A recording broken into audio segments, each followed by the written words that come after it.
Masih sama-sama muslim bertengkar gara-gara beda partai. Nah, jangan sampai seperti itu. Sementara anehnya kadang justru dengan yang memusuhi kaum muslimin bergandeng tangan. Ini yang tidak pas. Kita bisa melihat teladan dari peristiwa perang Siffin, yakni Khalifah Ali bin Abi Thalib berperang dengan Muawiyah bin Abi Sufyan yang memakan korban banyak itu. Kok bisa berperang? Ya bisa beda pendapat itu. Di tafsir Al-Qurtubi dikatakan, apakah yang kita perangi mereka itu orang musyrik wahai Ali bin Abi Thalib? Kata Imam Ali, enggak. Apakah mereka orang kafir? Enggak. Apakah mereka orang munafik? Enggak juga. Lalu mereka siapa? Mereka adalah orang beriman yang aniaya. Ini pandangan Imam Ali bin Abi Thalib. Nah, dalam keadaan seperti itu orang Romawi itu datang bawa pasukan mau membantu Muawiyah. Ini diceritakan di dalam Al-Bidayah wa Nihayah Imam Ibnu Katsir. Jadi mau masuk ke dalam kekuasaan kaum muslimin dengan cara menyokong Muawiyah menyerang Ali. Apa yang dilakukan oleh Muawiyah, meskipun bersengketa dengan sesama kaum muslimin, tetapi beliau tidak kemudian menjadikan itu dia memilih kawan orang-orang non muslim, tidak. Beliau surati itu Kaisar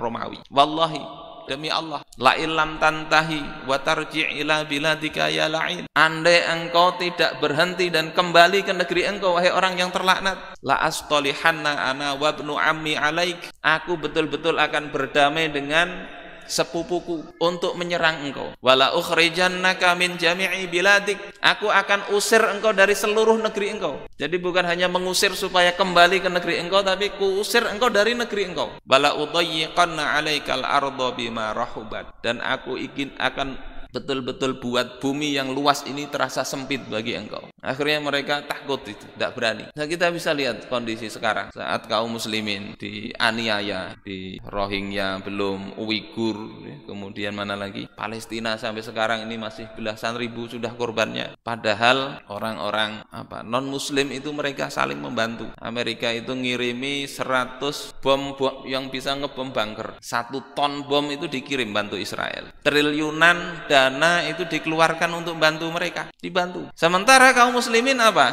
Mana negeri-negeri kaum muslimin yang katanya bersaudara, padahal tidak ada persoalan kita dengan Palestina, tidak ada persoalan. Dulu ketika kaum muslimin di Andalusia itu diserang pasukan salib, yang dari Maroko itu datang untuk membantu mereka. Ketika Khuza'ah diserang oleh Bani Bakr, Rasulullah di Madinah dilapori oleh Amru bin Salim. Rasulullah mengirim pasukan, tidak sekedar membawa kain kafan, menguburkan orang-orang Khuza'ah, mengasih bantuan, tidak. Tapi Rasulullah persiapkan pasukan, taklukkan Mekah. Sehingga tahun 8 Hijriah Mekah itu ditaklukkan. Bapak ibu-ibu yang dimuliakan Allah Subhanahu wa taala, ini yang kedua ya, kata Imam Al-Qurtubi, makna ayat ini damaikan kalau dua kelompok kaum beriman itu bersengketa. Tapi kalau kaum beriman itu dizolimi oleh orang-orang non-muslim, bantu selesaikan itu, selesaikan sumber kezolimannya. Kemudian yang ketiga, kata Imam Al-Qurtubi, fi hadhil ayah wallati qablaha dalilun ala annal bagyi la yuzilu ismal iman. Yang ketiga ya, ayat ini dan yang sebelumnya menjadi dalil bahwasanya orang yang aniaya bahkan berperang sesama kaum muslimin itu tidaklah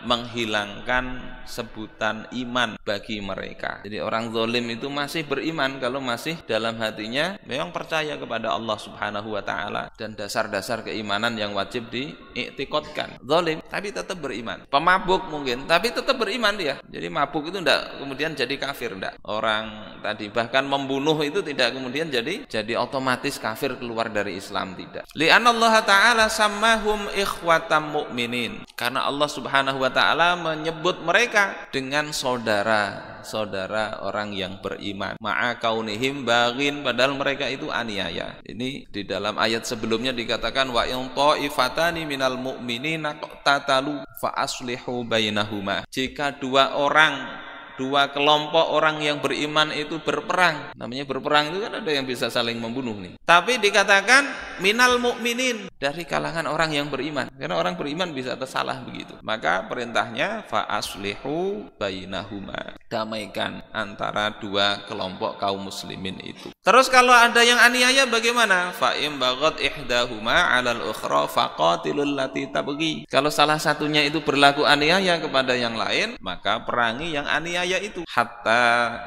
tafi'a ila amrillah, sampai mereka itu kembali kepada perintah Allah Ta'ala. Jadi bisa jadi seperti itu.